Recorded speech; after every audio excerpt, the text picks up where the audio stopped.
Hey there, sugar. This here's Lenore Zan, and you're watching Fandoms.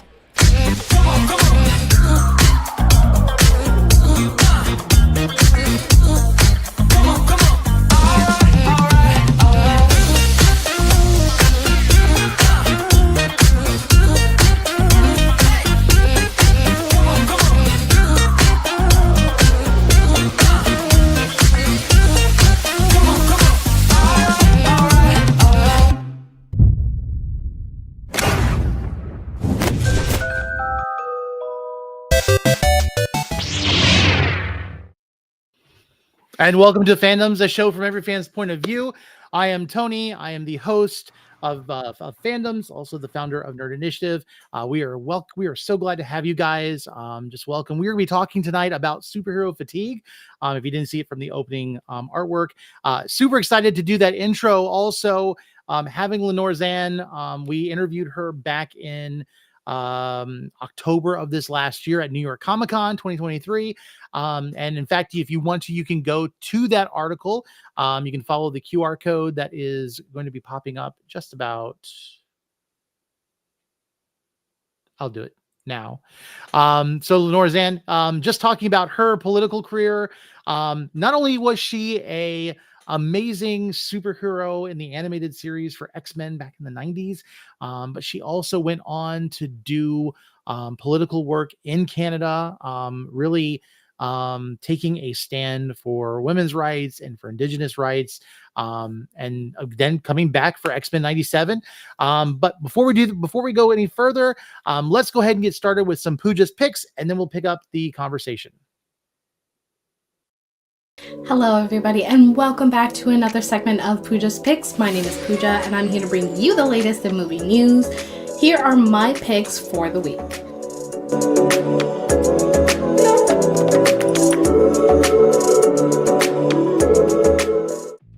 Ethan Coen's latest film, Drive Away Dolls, is in theaters now and stars Margaret Qualley and Geraldine Viswanathan in this road trip comedy centered around two lesbian friends who take a trip down to Tallahassee, Florida, unbeknownst to them, using a car containing special goods. The film features the likes of Oscar nominee Coleman Domingo, Pedro Pascal, and even Matt Damon. Nevertheless, if it's a road trip adventure you've been craving along the likes of Thelma and Louise, or if you're looking for a renaissance in kooky, ridiculous comedy films, this could be for you. Be sure to also check out a full review of the film only on nerdinitiative.com.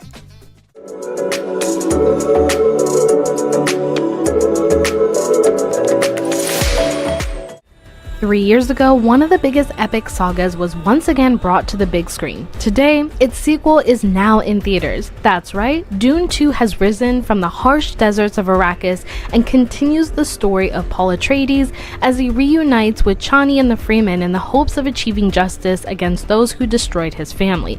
Denis Villeneuve returns as the director alongside a cast just as stacked as the first, with Timothée Chalamet, Zendaya, and Rebecca Ferguson reprising their roles and welcoming Florence Pugh, Austin Butler, and Dave Bautista.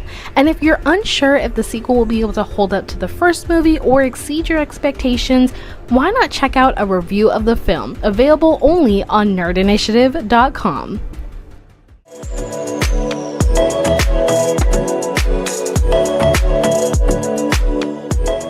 Ever wonder how your old stuffed animals and imaginary friends feel when you grow up and leave them behind?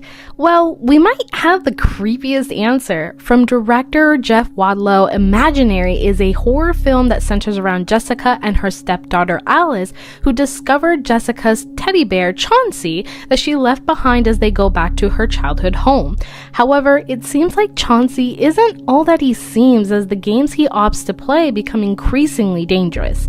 If you enjoy Blumhouse production films like Five Nights at Freddy's or Megan, make sure this goes on your watch list. Just when we thought the adventures of our favorite fighting panda had come to an end, it seems Poe the Dragon Warrior will be kicking his way into theaters with Kung Fu Panda 4. The film continues the story of Poe, who had been chosen to become the spiritual leader of the Valley of Peace, and must now choose and train his new successor.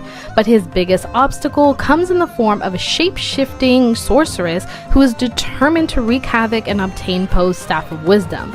The film welcomes back the voices of Jack Black, James Hong, Dustin Hoffman, and Bryan Cranston, along with a few familiar villains, while also introducing new voices like Awkwafina, Viola Davis, and Ke Huy Quan. As a longtime fan of the Kung Fu Panda series, you can bet that I'll be showing up for this one. Well, that's all that I have for this week. Thank you so much for tuning in, and be sure to check into the next episode of Fandoms for another segment of Pooja's Picks. Until then, back to the show. All right. Welcome. And by the way, before we go any further, just to say, Will, don't know what's going on in your life, but it does seem like you're Breaking Bad. So you want to turn your audio on? You're goddamn right. Anyway, I've had this hat for years and years and years. I forgot to kill my air conditioner. But you know, I was wearing it around the final season time around town in winter because it is a good way to keep my dome cool or warm, right? Mm-hmm. And there was one person I went to a restaurant to pick up an order, and she's like, and she just said Heisenberg, and instantly I just chimed in, "You're goddamn right." Yeah. Well, in the pre-show that will be showing up on my Patreon, that was my first thought. Of course, we also had a DMC reference, so there is that. So you have some choices, you have options. That's the great thing. Like for me with my hair, I typically am more adverse to hats now because this gets messed up. But after this week, I really kind of feel like I want to start wearing hats out in public again. To me, that was your brand for the longest time. Listen, not even a hat you own, which is, you own stores. I was at 2 stores this week. Like, not even, I went to GameStop because my kid wanted to look at, like, my kid has Mario Wonder, and he wanted to go to the store to check out new games. And what does he play the demo of? Mario Wonder. And I'm like, buddy, could you please just try something else? Because it would make sense, because you can do this at home. And so he's doing his thing, and I'm walking over looking at the clearance stuff. And the guy from behind the counter goes, "Yondu!" And I'm like, yeah, I get it. That's funny. I had the Guardian sweatshirt, and yeah, that's good. And he literally got behind the counter, came around, and followed me through the store, quoting quote after quote from Guardians of the Galaxy. Wow. And I'm trying to ignore him, but then there was the and again, I wasn't being rude. It wasn't like it annoyed me. It was just more like it put me off. And I was trying to just kind of move on and kind of give the idea I didn't want to talk about it. But he started misquoting the movie, and of course the OCD kicks in, and I'm like, no, it was this line. No, it was this line. And then later on, I went to Five Below, and as soon as I'm walking in, the thing goes, "Oh, look, it's Yondu," and I'm like, "Oh, geez, maybe I will go bald." But if I dye my hair red, and then there you go, do some blue, I could definitely cosplay easily. Actually, I would say really just go with the dye the hair red. That's the minimum level of commitment, I think. Well, I already dye the beard, so why not dye the hair? It's like, but I like the silver in my hair. I don't know why. Like, I started going gray when I was 20, so it's like I kind of owned it because it's like you don't know exactly how old I am, except everybody knows how old I am. But regardless, Leah, we're going on rabbit trails and rabbit holes and whatever else. So let's go ahead and talk about a couple things before we get into the actual discussion. I know I kind of threw it on you, and I kind of posted it today. Yeah, but I think it's a conversation that we've kind of had before, talking about superhero fatigue. But before that, let's talk about some superhero stuff. Actually, first of all, yesterday was Superman's birthday. Leap day. Yes, leap day. In fact, I was doing some research. He was introduced in, I believe it was 1938. No, 36. And in 1968, it was announced that his birthday was on leap year, or what was on a leap year, was leap day. So technically, if you kind of think about when he would have been born, if he would have been born in like he was alive and he was an adult in 1938, According to leap years, Superman's only like what, 26, 28 years old. Yeah. I mean, if you, So yeah, because our birth dates, the actual date is the only thing that actually anchors us in time. It isn't that there's a leap day because to keep everything aligned, it's 365 and a quarter days. So every fourth year, you've got the extra day. It keeps everything aligned. It doesn't mystically and magically make you a being that ages slower in the timeline than we do. At least not your standard goer. So no, he'd be really, really old right now. yeah, yeah. But you know what I But he do doesn't. But he's not. mention it? I But of do course, have he hanging. he ages slow, so it works. It's up out of sight, but I do have a replica of Action Comics #1 hanging on the wall. I think it was like a Loot Crate exclusive thing at one point. Yeah, we have a couple things that we have exclusively because we were doing Loot Crate around the same time that I kind of discovered. But yeah, so on top of the whole Superman thing, yesterday being Superman's birthday, James Gunn did post the first image for what was called Superman Legacy, but is now just called Superman. And I'm just gonna say it. I didn't think I would love that design for the S, but I am definitely digging it. You know what? It's very interesting. I like that we're also kind of seeing it with snow on it. Oh yeah. But I'll also say it it could look like somebody painted a red S on a banana. I don't care. I just want to see what James Gunn does with the IP in the universe. I am looking forward to it like nothing else. You could name it Superman Donkey the movie. I would go. Give it to me now. Next year is not acceptable. Well, I will say this though, being next year, this movie is coming out the same month as the Fantastic Four is being slated if Disney doesn't move it, which we will talk about that a little bit later. Well, it used to be that DC was the one who would flinch. Well, and they don't even have to. This is, I said this before on TikTok. Neither one of them have to flinch.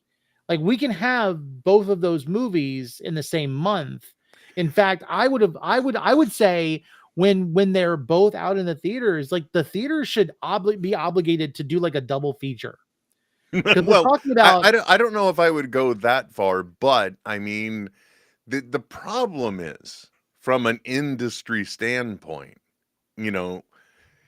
if you really want that kind of nearly side by side comparison versus having things breathe, I personally, just from the way I go see movies, I would thoroughly, I don't care. They don't have to both be on the same day. Let them be on, somebody takes the lead, somebody else follows, because it's just gonna, if one does well, it's gonna benefit the other either way. Yeah. Because it's like, what, suddenly I'm gonna go see Fantastic Four and then I'm not gonna go see this. exactly. Come Exactly. on, Especially especially when you start, considering.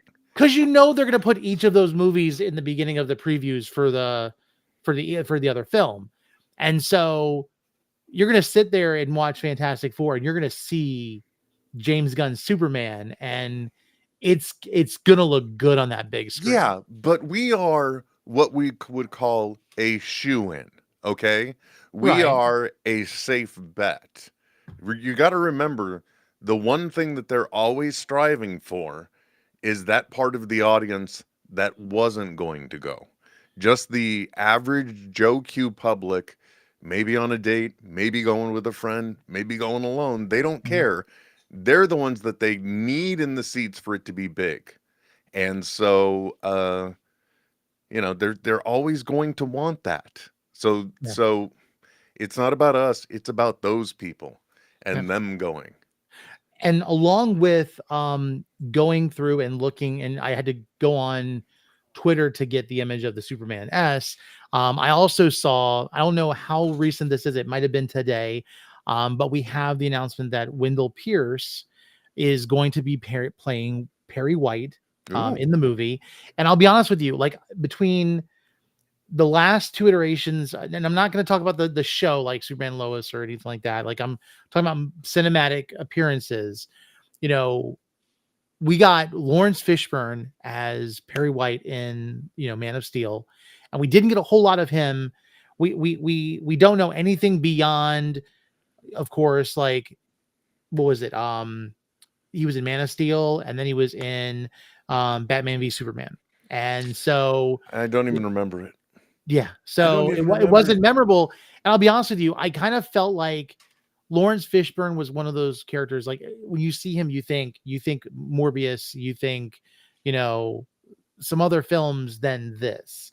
And I felt like he was too big for the role. I think Wendell Pierce, as soon as I looked at him, I'm like, I could absolutely see him. Dude, look, I don't mean to cross-reference and show just how much of the general public I'm also considered a part of, but his character in Suits, okay, really tells you how well he could pull off a Perry White, even in a modernized version. I'm just saying.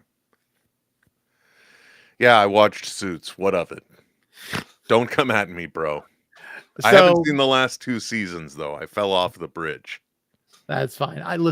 I watch Suits mainly through TikTok clips. That's pretty much how it goes. You know, that and Doctor Who. I know a lot about Doctor Who now because of TikTok. That is dangerous for me. I most of the time, not that anybody cares about my scrolling habits, but most of the time, I will, if I see a clip come up, my knee-jerk reaction now is to instantly just swipe past. And the reason why is because I don't need some 1-minute posted clip drawing me into now sitting in front of my TV for the next 2.5 to 3 hours, because I'm like, oh man, I want to rewatch that.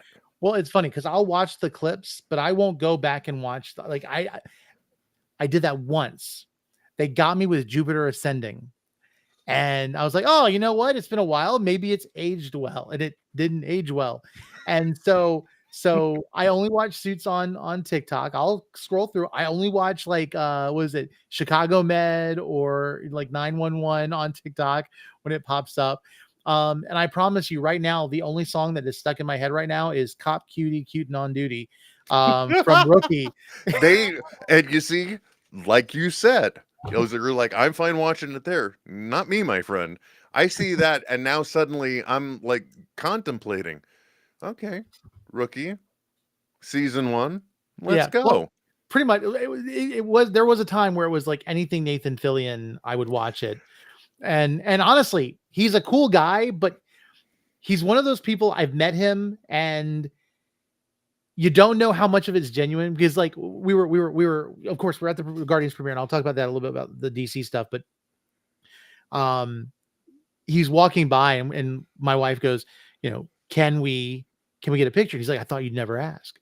And he, of course, he comes over, does the whole thing. And you're just like, he is so full of it. It's so awesome, though. I love it.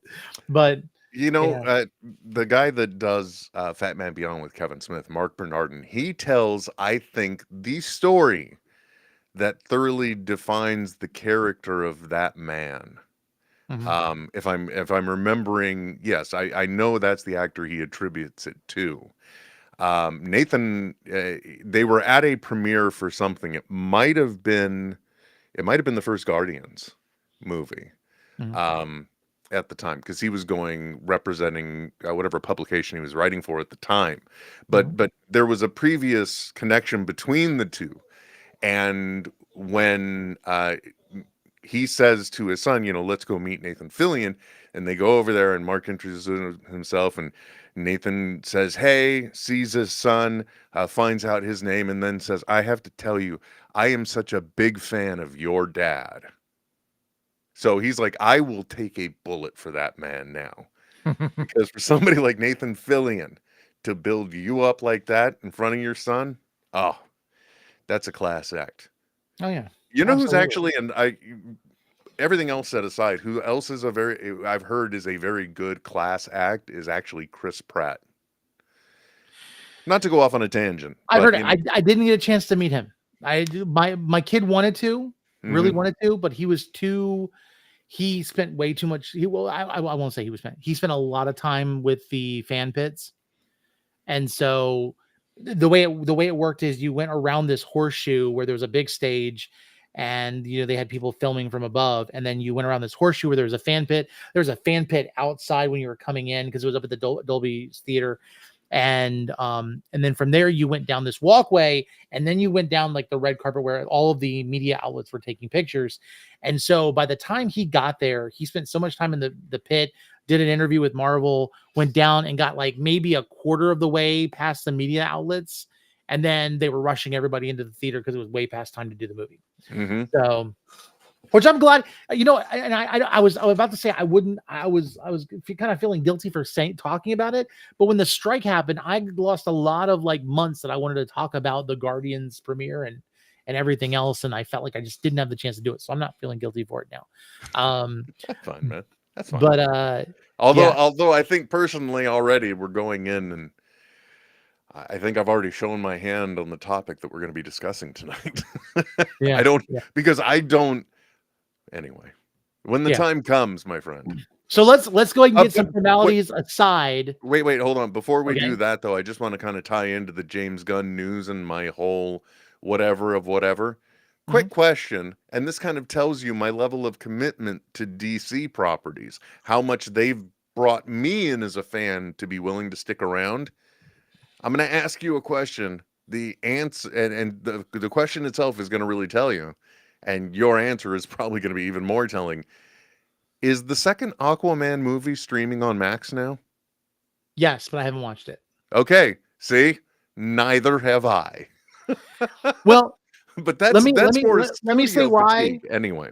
Let me say why. I'm not. And by the way, how long has it been on there? This week, I think. It was just this week. Okay, good. Well, all right. I feel a little. I think it was like the 27th it hit. I thought I was out of town, so I thought I was blowing it off. No. And I'll be honest with you. Like I want to make this clear because I don't want people to get the wrong opinion of me when I say this, but because I've kept out of the whole Johnny Depp Amber Heard drama. But there was a lot of people that were having negative thoughts about that movie, and Warner Brothers went out of their way to reassure people that she wasn't in it by making sure she was barely in any of the promotionals. But from what I understand, that's not the case. And it's just another one of those things where it's kind of like, deception with promotions is something that bothers me, and it immediately turns me off with stuff. Like, and I want to say this carefully, Infinity War teasing the Hulk and then it not being there, that did bother me. Me too. It bothered me a lot because I wanted to see. There was a toy in Toys R Us. Mind you, this is how far along Toys R Us was still around for a minute. They had Hulk busters with Hulk busting out of the Hulk buster, and I was so excited that this was like, this is a spoiler. I can't wait because I wanted to see it happen. But you know what?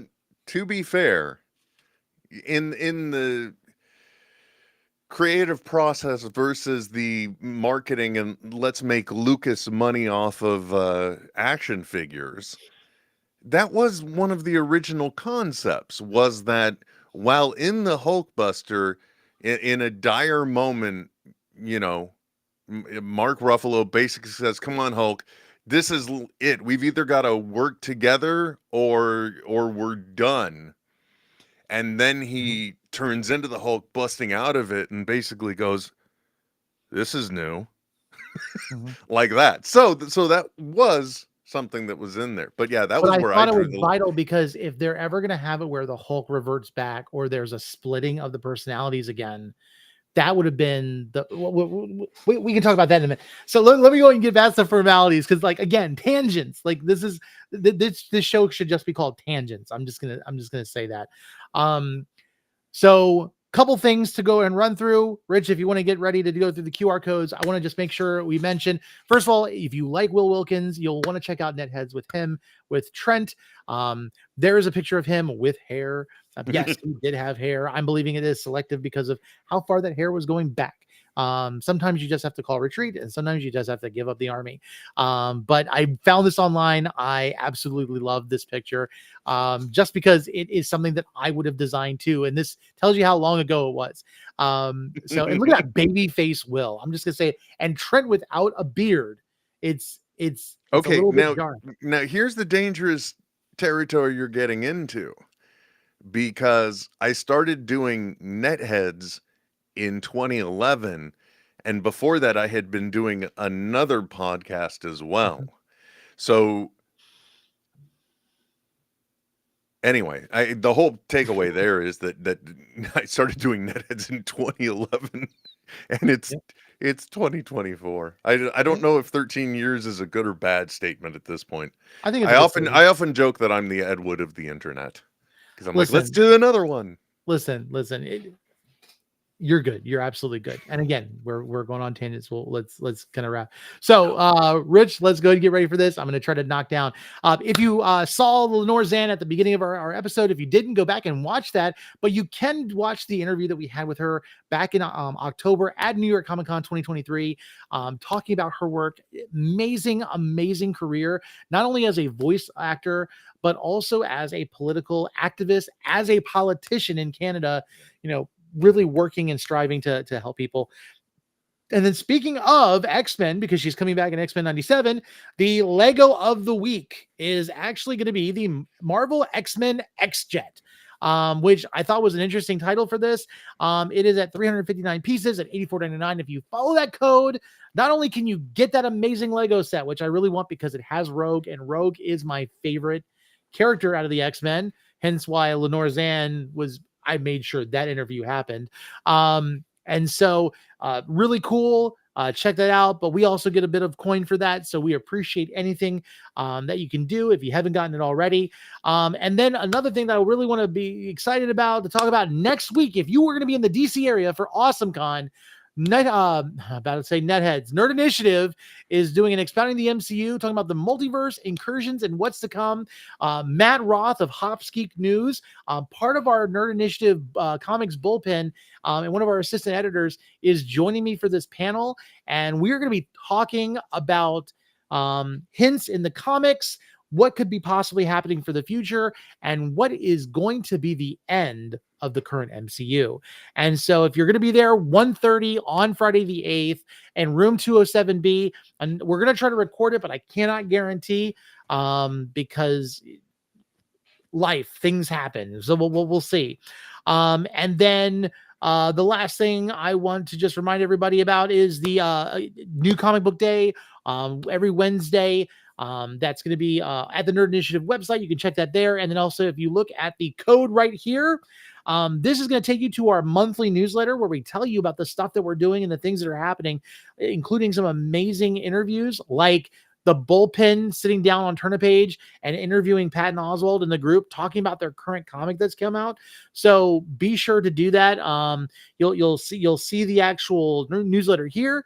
And then it'll give you an option at the top of the page to be able to subscribe. And then you won't miss any news that's going on for Nerd Initiative. And then finally, we have to keep the lights on or else we can't continue doing this show. And so go ahead and check out the merch store.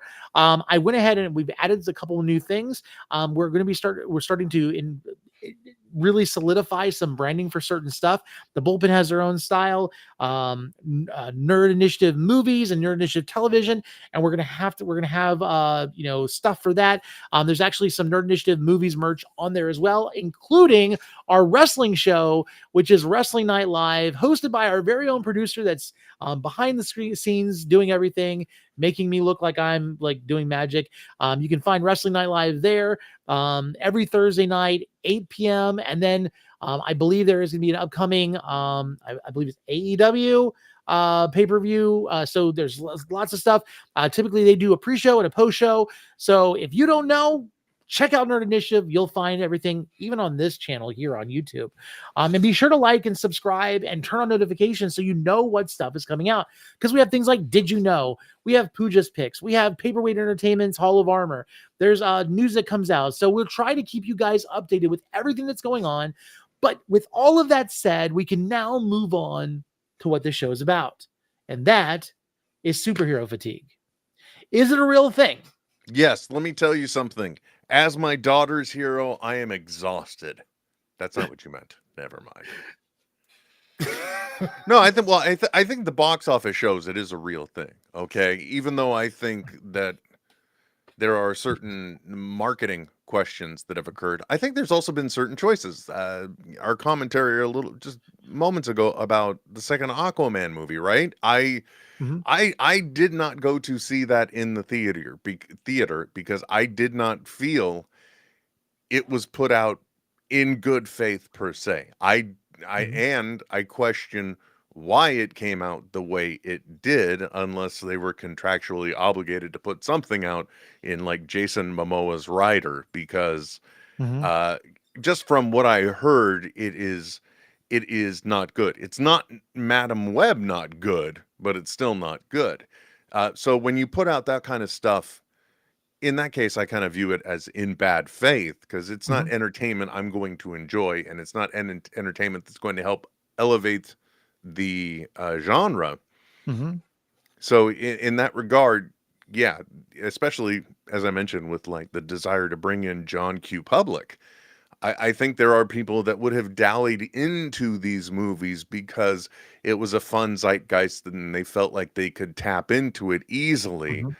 I think instead now you there's a basic trust issue that's Mhm. been lost, and on both sides, especially considering the performance of the Marvels. Yeah.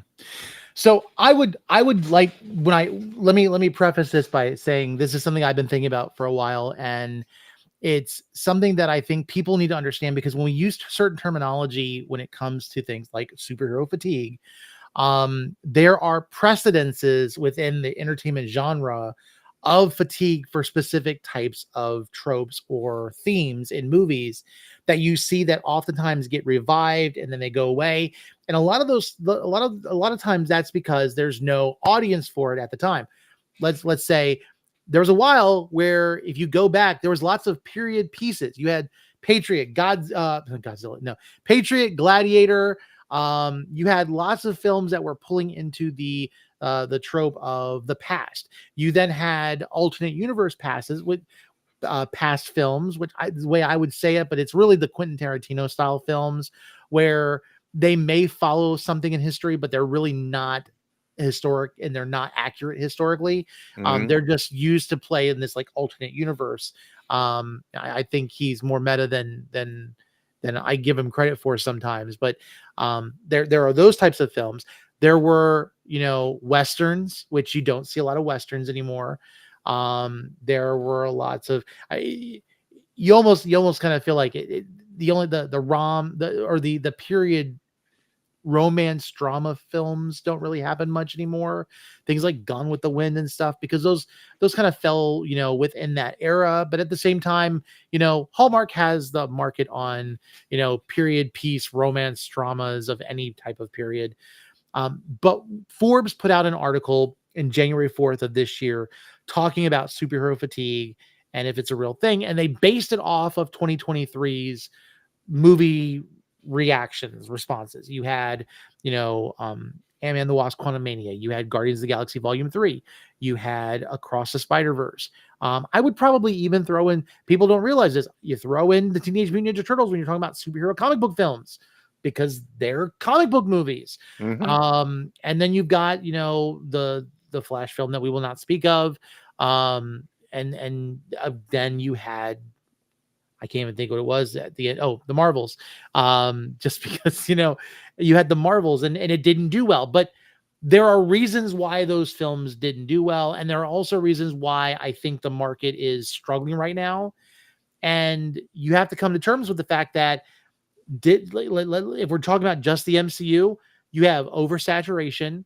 You don't have them being as protected with their properties as they were with phases 1 through 3.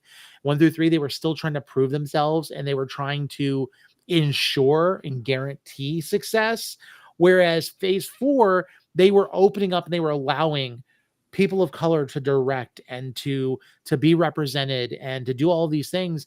And yes, it's not going to make people happy. Some people are going to be upset about it because they have a very narrow tunnel vision worldview, but they're doing this at the same time that there's oversaturation, that there is a pandemic that's changing the landscape, and they're not producing the films and planning the films out to account for that.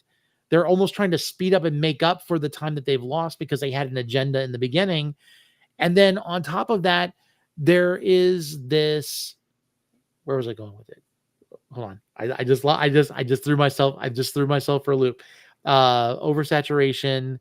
They're not, what was I going to say? Oh my word. Hey, by the way, when that fatigue, we're talking about fatigue. Yeah, but look at me. Stop Yes. thinking about it for one, because then it'll come back to you. Yeah. But two, when that happens, do you also have, because this is what happens to me, and it happens very frequently when we're doing these things, so much so I'm wondering if I should be evaluated. But like what happens is I'm telling something and I got a good idea going, and everything's flowing well. And then there's something in my brain that literally just suddenly screams, wait, where's this going? And I completely get derailed. Is that what happened there too, to you? Yeah. Okay, good. All right, good. I just want to make sure I'm not the only one. We're old guys. That's just how it works. Okay. All right. No, but there is so much, there are so many different factors. The strike, I guess the strike was what I was saying. Like there are all these things, and I remember what it is now. These films were immensely successful because they stuck to doing the best that they could with practical and special effects, and they used CGI as they needed to make it look real and to really visualize. There's an over-reliance and there is an over budgeting for special effects. And I hope that Warner Brothers, that Disney figures it out, that throwing money at CGI is not the way to go. When you saw how Godzilla -1 fared and how it looked, I haven't seen it either, but everything I've seen about it is gorgeous. Listen, I loved Shin Godzilla, so that was not the best, but it was still pretty cool, and it was more practical than anything else. But it was a shoestring budget to make that film. And look how much money it made. It kept staying in the box office longer than it was intended, dude, because it was doing great. The thing that I will always think about is seeing Wakanda Forever, right? Mm-hmm. And the whole third act essentially happens, on this big, massive I'm guessing vibranium boat that the Wakandans have, right? Yeah. And like the moment that thing popped on the screen, in the back of my head, I just certainly heard my mind go, bullshit, because the visual effects weren't good. And that just goes to show them overcomplicating something in order to try and meet spectacle. Completely backs up your argument. If that instead was a set of sound stages and some backdrops and they were just rendering those in, I might have accepted it a little more because there was more tactical around them and less reliance on blue down here and volume up behind me. Don't forget, the last act of the first Black Panther film involved a bunch of CGI rhinos, and then Killmonger and T'Challa squaring off on a vibranium train track. But I didn't have any problem with that. I don't know. I mean, like, we got to remember, like, does the spectacle, like, I'll tell you right now, my favorite last act, and I love Guardians. Guardians is by far my favorite MCU films. But I'm just going to say this. The scene in Siberia in Civil War, after, not before or during, after they get away from the whole missile silo messing things up, when it's a square off between Bucky, Cap, and Iron Man in that corridor, and they're just going, and you see that perspective, that is by far my favorite fight scene throughout the MCU. I love everything else. There's nothing in the MCU that I hate, but I absolutely, like, I think of the simplicity of that and how they were able to focus the CGI on what mattered.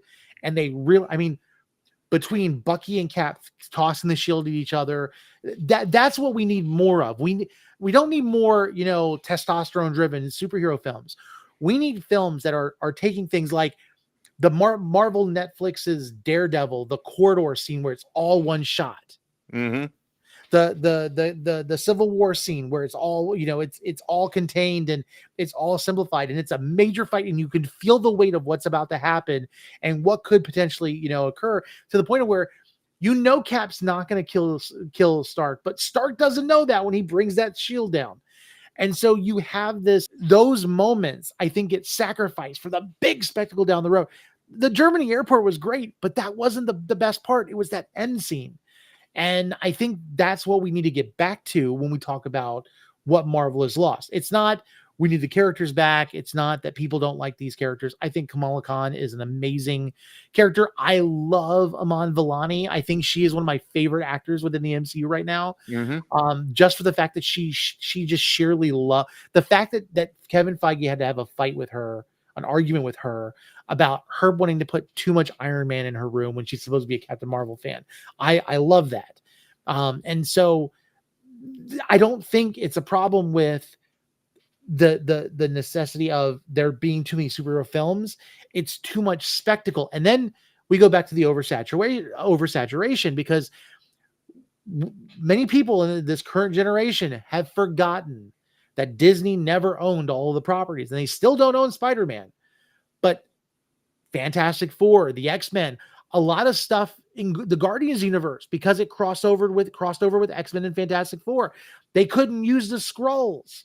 So there was like a whole lot of stuff that they could not use and they had to avoid. In fact, the reason why we had Quicksilver and Scarlet Witch in those movies is because they made a deal with Fox at the time.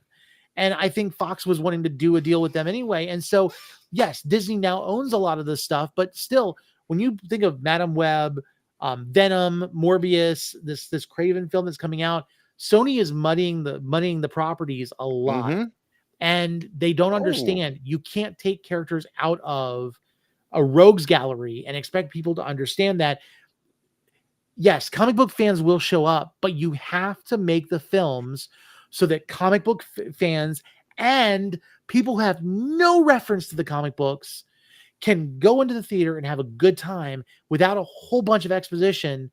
So you've got to be basic. And I think that's where we're struggling. It's not basic. And then this whole Venom verse and Sony wanting to get involved with the next Spider-Man film, wanting to make it another multiversal film when Spider-Man needs to go ground level. That's my biggest complaint with him. I'm done. I'm sorry. I was on a train. I'm done.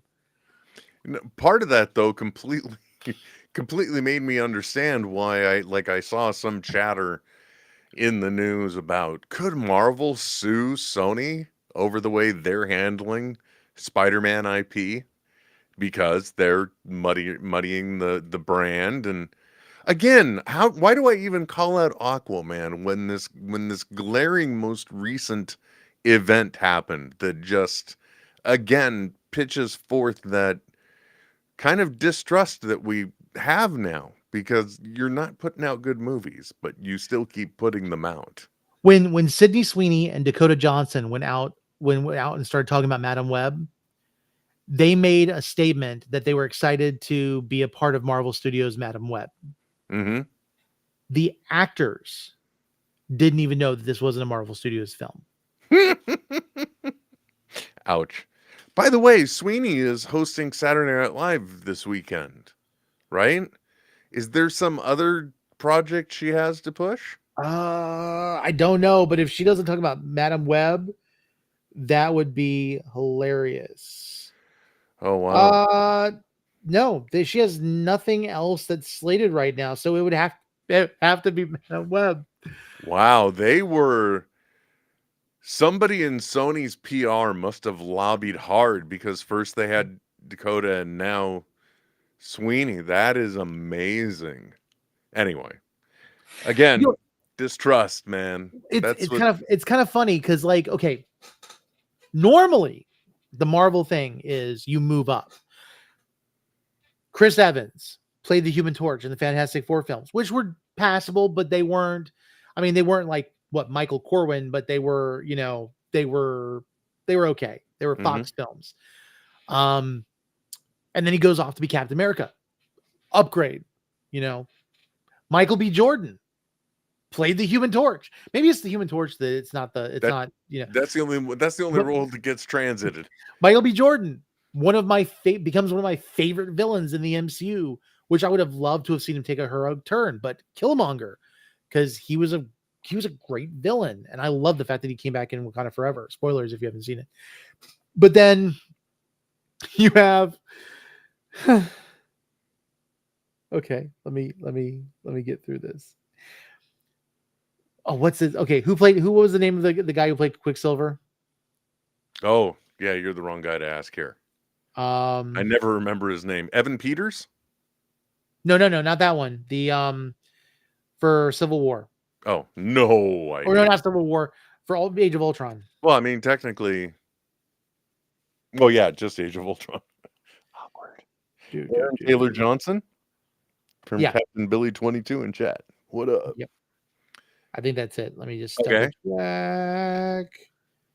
Because of course we're gonna go with it because I can't find it on here for whatever reason. He's not. Oh, there it is. Yeah, Aaron Taylor Johnson. For him to go to Craven, if Craven's not good, and I don't know how it can be good without. Thank you, Captain Billy. If you can't pull that one off, like you could get an origin with Craven, because then Craven needs to go to New York and go after Spider-Man. That would work. But the reports of him being a hero, like, I don't know. I don't know. I mean, look, as drawn in the comic books, looks like a wrestling character, so it's a good turn is always fun, right? Well, so did the Spider-Man 2 version of Craven. He absolutely looked like a wrestling character, but it worked. Mm-hmm. But anyway, I'm just saying. I don't have any faith in that universe, but there is something that must be working, at least in the regards of the Venom series, where they're like, according to the algorithm, if we don't spend this much money and we avoid these topics and we can market to all of these countries, these movies are successful, because they're coming out with a third one, aren't they? For Venom, yeah, absolutely. Yeah. So that's why they keep rolling the dice. But I'm sorry, man. Don't they have like some type of pay channel they can just run those as those pay channel originals, and I can feel even less obligated to watch them? You forget, we almost had a Black Cat and Silver Sable movie. Like, valid the point. Rabbit hole goes deep when it comes to what Sony wanted to do. And could it mean the end of Spider-Man being in the MCU if Sony doesn't like learn to back off and stop meddling with Marvel? Maybe. But again, we go back to the concept of fatigue. And I think this plays a lot into it. There are so many different things. And and again, this is where people don't realize there are lots of movies that were comic book movies that you didn't know. Dread, Red, didn't mean to rhyme, but it did. It happened. Okay. Good job. V for Vendetta. I'm trying to think what else. Kingsman. Mm-hmm. Kingsman Secret Service. Didn't really like where they went with the Golden Circle, with the except, it's funny. I didn't really like Golden Circle as much as I did the first one. But I find myself quoting the Golden Circle more than I quote Secret Service, which is kind of funny, but I guess that works for them. And then there's some other films that are like one-offs, like from Robert Kirkman and stuff like that they've done that, they've gone off to be things. People don't realize Walking Dead, it's a zombie movie, it's a zombie show, but it's a comic book show. Oh, there we go. Oh, she's okay. See, I looked her name up. I didn't see any of that. So I'm not on that side of TikTok at all. So yeah, we won't talk about that. But there are lots of things, Ninja Turtles, all that. Those are comic book movies. Mm-hmm. And for people to think that people get tired of them, they don't. They just get tired of, I think they get tired of too much. Like I remember when Marvel only did 2 movies a year. Yeah, exactly. And I don't care what anybody says. The simple fact of hero fatigue being real, and the industry, at least on one side, giving it a moment to breathe. Yeah, sure, they've got their bottom line they're thinking about, but this year, 2024, in the movie theaters, Marvel's got all their eggs in just one Deadpool and Wolverine basket. That's it. Mm-hmm. So they too are. They're like, you know what? We gotta rebuild some cred. So let's let things breathe a little. Yeah. Let's hit them quick. Let's hit them hard, hit them good, and get back out. And I think the way they're doing it, making it as meta as it should be, because it's Deadpool, works perfectly for it. I think it also helps Marvel take a step back and gauge the success of it so that they know what to do moving forward. It's not a surprise that with the, with the legal issues with Jonathan Majors, and then with the poor audience reactions to Kang through Quantumania, and then through the Loki series, which I will say I thought He Who Remains was a much better antagonist than Victor Timely or even Kang in Quantumania, and so it didn't get a good reception. They're kind of course correcting, and although, like, as a comic book fan, you love seeing the Council of Kangs and that kind of stuff because it's pulled from the page. Like Thor Ragnarok, one of my much lower rated movies in the MCU. No, I'm sorry. I always do this. Thor Love and Thunder. I'm sorry. Thor Ragnarok. Much better. I was about to reach through I'm the sorry, screen and slap you. I'm talking too fast. Okay, so Thor Love and Thunder, one of my least favorite Marvel films. I would almost say it's probably I loved Mighty Thor. I thought Jane Foster as Thor was one of my favorite storylines. They did nothing with it. They butchered her storyline to the same extent that they butchered Age of Ultron. Because yes, Age of Ultron, I can still enjoy that film. I think it's more underrated now. It got a lot of hate at one point. Mm-hmm. I was angry at Age of Ultron for the fact that I had read the entire Age of Ultron storyline in the comics, and I was excited because I thought they're going to lean into it. This is going to be dark, and this is going to be, messed up. And yeah, the X-Men aren't a part of it, but they could still do some pretty crazy stuff. And then it was just disappointment after disappointment. So I liked the film, but comparatively I didn't. And so, yeah, I mean, Love and Thunder, directly from the comic book pages in a lot of cases. And so, yeah. And then I guess I would also probably say that sometimes the ethical background of this stuff, I mean, the Marvels was affected by the strikes.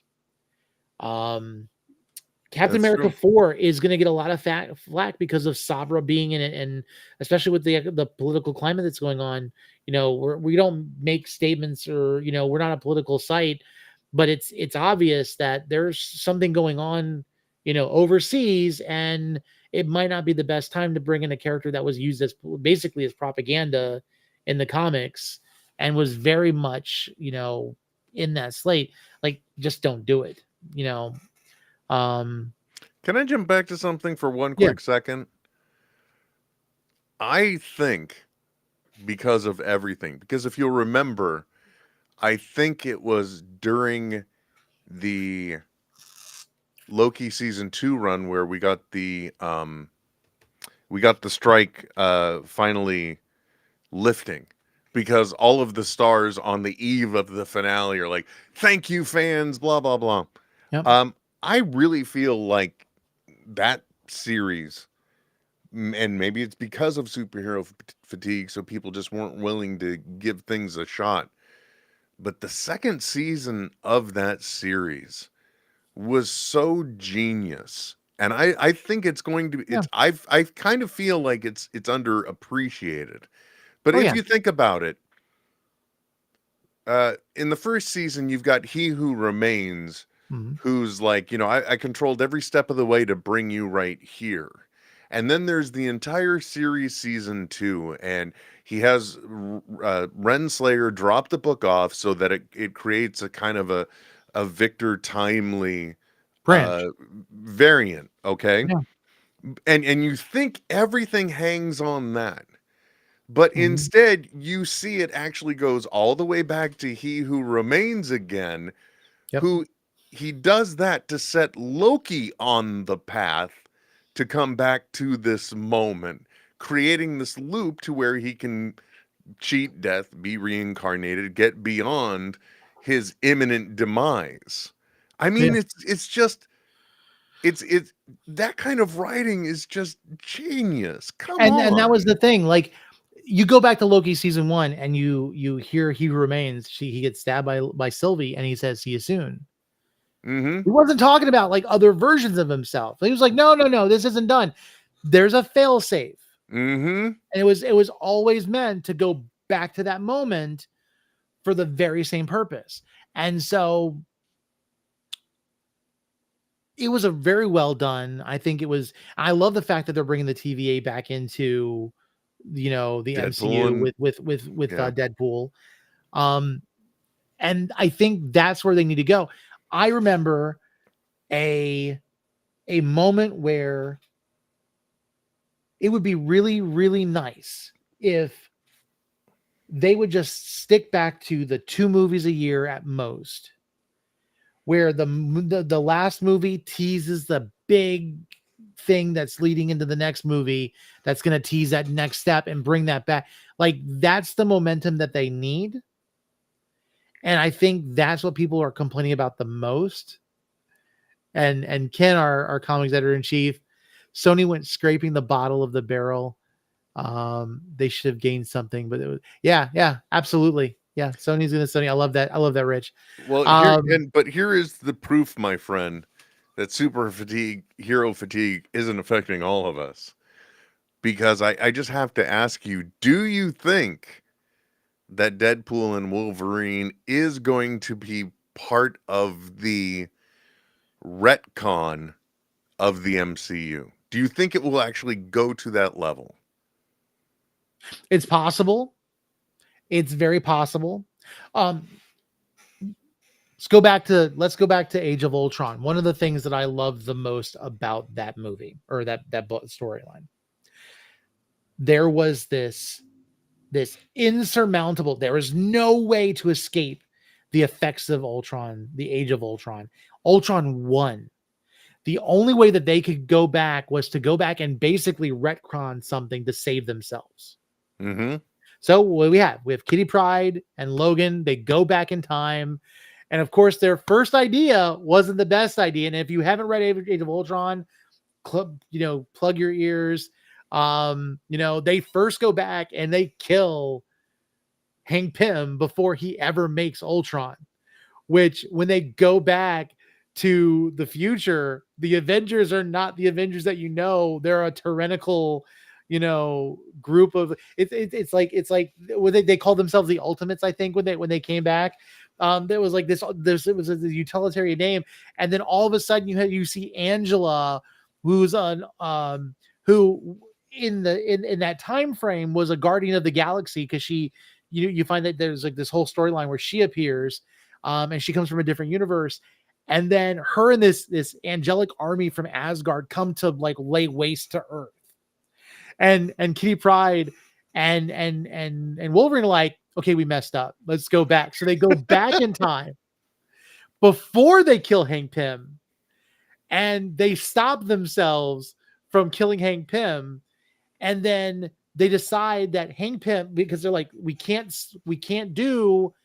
So what they decide to do is, the moment where Ultron takes over and makes this dystopian universe, right before that happens, Hank Pym programmed a kill switch that would go off and stop Ultron and would just kill him in his tracks.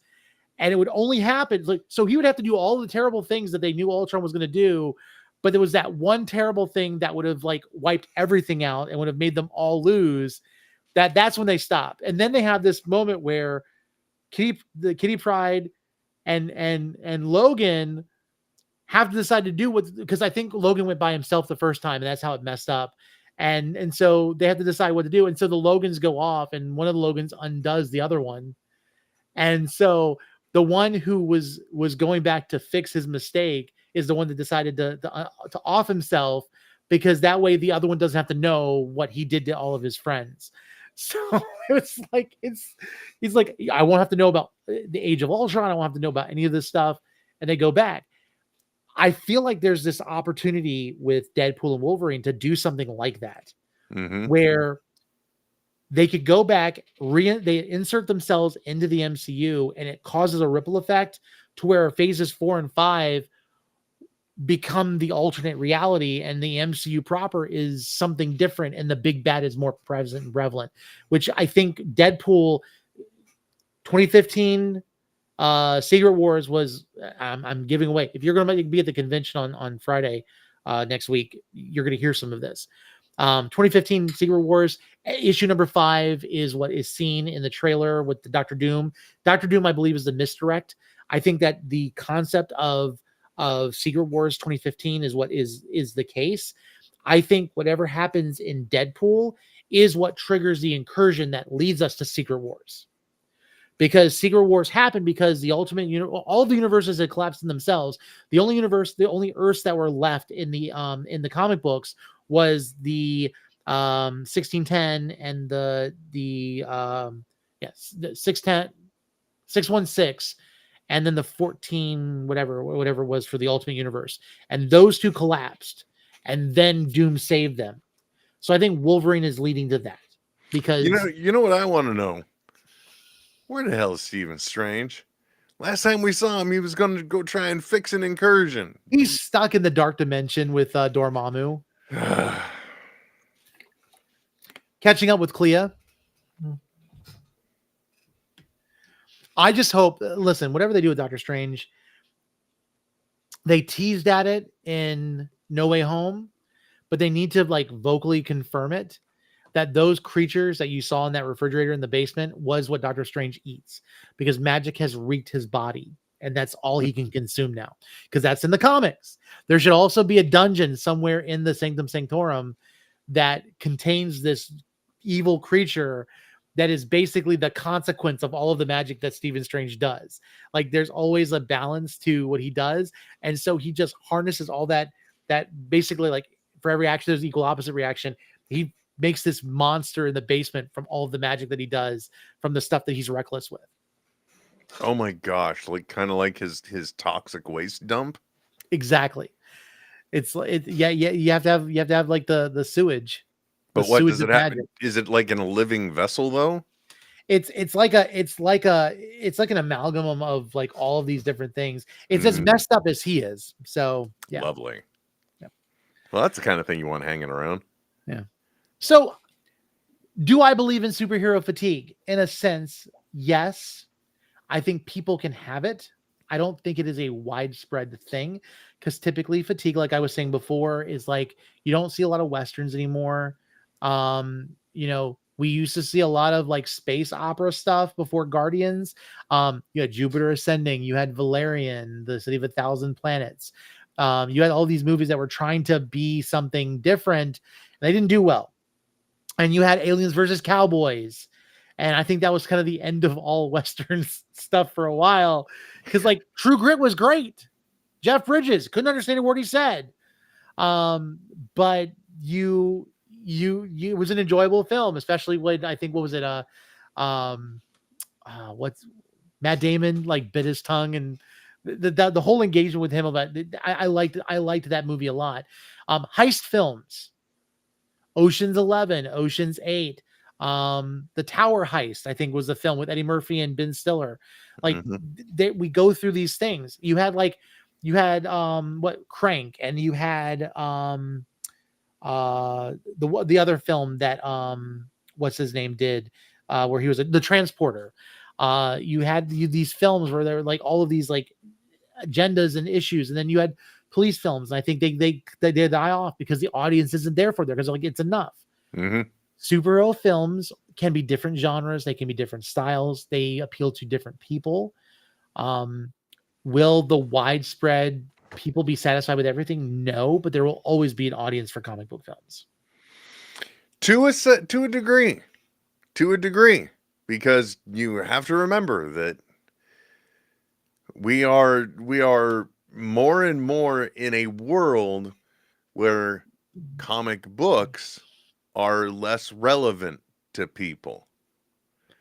I I don't think either one of my, well, I can definitely tell you one of my children probably doesn't even understand what the concept of a comic book is. Yeah. So, there is an audience that was writing nostalgia writ large before them, and now that audience is also going to age out. So no matter what, yes, the genre will slow down. The question is now how they get those mixed audiences in seats, the nostalgia people and the new audience that you're trying to get hooked on this stuff. So, it's if they don't do that first part, that the fatigue is here and it is done. Well, So, and then I think the biggest fingers threat crossed. to the veracity of comic book films right now is going to be like anime and manga. It's becoming more widespread. And I'm not saying it's a bad thing. I absolutely love what's coming out with anime. Talk about genre, like various genres. There's, if you like anything, even if you like cooking, there's an anime for you. So it's one of those things where it hits everything. And you can tell it's done with care. There is a following, not only a following for like certain stories, but also for certain creators. If you are a fan of One Piece, you know who Oda is. You know the creator's name. It's kind of like if you like MCU, Marvel Studios, you know Kevin Feige. It's just a name that kind of is synonymous, and so um, you know it could easily change to where that is the most prevalent thing, and then that'll be the thing that directors and actors like to target. Oh, it's a fad. It's not real cinema. It's all this other stuff because, again, Demon Slayer is coming to theaters, and it's going to be the ending of the last arc, and it's going to be the first episode of the next, and it's not really a movie, but people are going to have butts and seats for that because they want to get it as quickly as possible. Marvel has to build that joy again of going, and the anticipation and the suspense. And that's where I think they need to work. I think DC has that potential. People have been ragging on James Gunn, but I'll be honest with you, James Gunn is by far probably beyond the Russo brothers. James Gunn was probably I would say, the most recognizable name within the MCU. Mm-hmm. And for him, like, you think about the Russo brothers, you can't forget the Russo brothers were also as good as their writers, and they wrote some of it, but there was also stuff that was written by other people. Mm-hmm. And James Gunn wrote and directed and kept, and when they did in Infinity War and Endgame, they consulted with James Gunn to make sure they got the Guardians right, and he's going to put that same level of care into what he does. And Mm-hmm. I'm hoping that if it stays as long as it does, we will see a Marvel versus DC soon. At the Guardians premiere, Peter Safran is there supporting James Gunn. Marvel execs were talking to him and they were being friendly. There is no animosity between those two studios from what I could see. And so the potential for them, and I know James Gunn and Kevin Feige were good friends. Feige fought for James Gunn to come back after that whole thing happened with the alt-right. And so I know there's no love lost. And I know that Feige was happy for Gunn when they pulled him to do the Suicide Squad and then Peacemaker, and now that he's the co-CEO of DC Studios. And so if it's going to happen, it's going to happen while those two are still helming everything. Mm-hmm. So I'm just saying it. And when it happens, I'm going to pull this clip up and I'm going to be like, I told you so. I hope so. Yeah. In the meantime, I just look forward to Peacemaker 2 sometime. Yeah. And Superman, no legacy. Although I gotta say though, even I personally, as a product, I would not be completely bummed if Peacemaker had been just a one and done season, only because of the note that it ended on. So that would just have been like perfection, that there was never anything else. Yeah. Yeah, I will say though that show made me very self-conscious because I do have to color this beard or else you can't see it. And so if I wait too long and I keep thinking about, oh man, people are gonna start calling me dye beard. Oh man, brutal. So can we beat this horse with anything more? I'm trying to think about it. I I got think we nothing. covered it. This has Just a probably been the deep most. craving for chimichangas.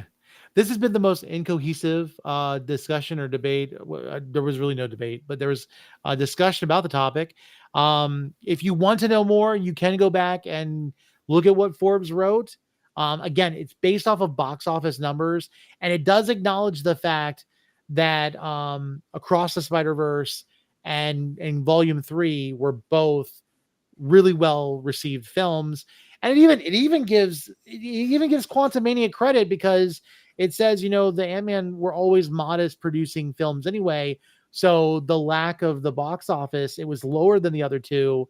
It wasn't that big of a departure, whereas the Marvels was bigger, and I think it was a lot more because of circumstances. You can't like lift the strike the day before the movie comes out in theaters, and then think that hey, content creators, we need you to step it up, and we're just sitting there like, oh, we can talk now. So yeah. My hope, there will never be a time where we don't have a superhero film, but I would just say, because Marvel and Warner Brothers, or Disney and Warner Brothers, they watch our show. So I would just say to you guys, please just don't oversaturate the market. And Sony, please stop.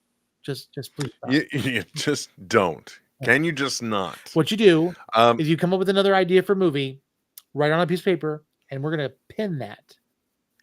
I think what you will eventually see is that no matter what, there will be a time, like if it's not part of the main drive genre in films anymore, Mhm. it'll just be the same way they kind of rolled out the new Star Wars movies. It's like every other year they'll come out with another. This is the next Marvel movie kind of thing. Yeah.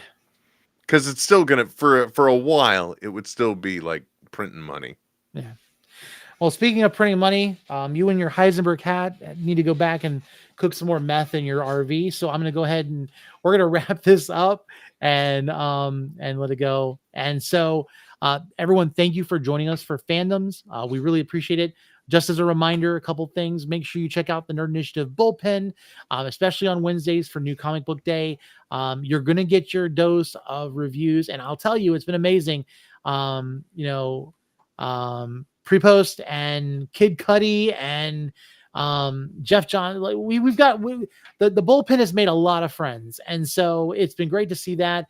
If you also go to our homepage, nerdinitiative.com, I would recommend check the top of the page. We do have our friend that are doing a Kickstarter, and we would definitely appreciate your support. I'll let you go look that up just to kind of give it a little bit of a mystery. Please also remember to check out our merch store. But the most important thing I can say, beyond the merch store, beyond the newsletter, everything else, if you're watching this, whatever you're watching it on, please make sure you like, you subscribe, turn on those notifications, because you don't want to miss what Nerd Initiative is doing next. Everyone, have a great night.